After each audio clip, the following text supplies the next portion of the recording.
Hi, I'm Mary Laverty, and this is the Life Balance Show. Each week, we talk about how you can keep your life in balance by staying connected to what's really important. Today, we're going to talk about rituals.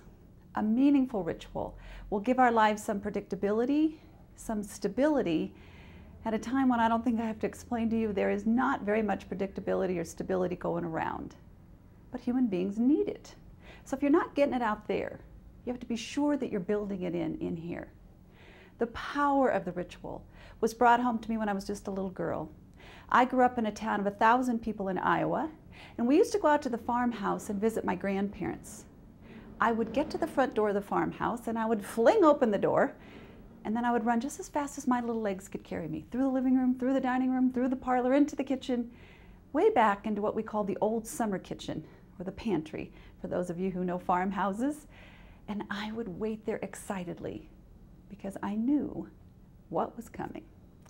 And here would come Grandpa Schulte, and he'd be dressed in these striped farmer bib overalls, and he would slowly and silently walk through the living room, through the dining room, through the parlor, into the kitchen, into what seemed like an eternity to a child.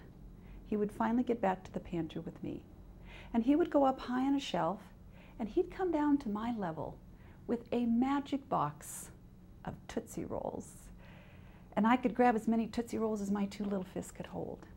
Now this was very symbolic because I grew up in a big family. I have 5 brothers. And for those of you who also grew up in big families, you know what I'm talking about. In a big family, there isn't anything that is without limits except Tootsie Rolls in Grandpa's house. So it was a very symbolic gesture for me. Well, when I grew up, got married, became pregnant with my first child, I wanted to tell my father, his son, that he was going to become a grandpa. So instead of telling him, I just sent him a box of Tootsie Rolls. And reportedly, this quiet, reserved, kind-hearted German man sat down and cried. Now, he wasn't crying because I was going to have a baby. He was remembering the relationship he'd had with his own beloved grandfather. He was remembering his father. And he understood that Grandpa had been gone a long time, and that he had now assumed the revered role of Grandpa Schulte. He was remembering that little girl who used to grab Tootsie Rolls by the fistful. And now she's a grown woman, having a baby of her own. Those emotions spanned 5 generations.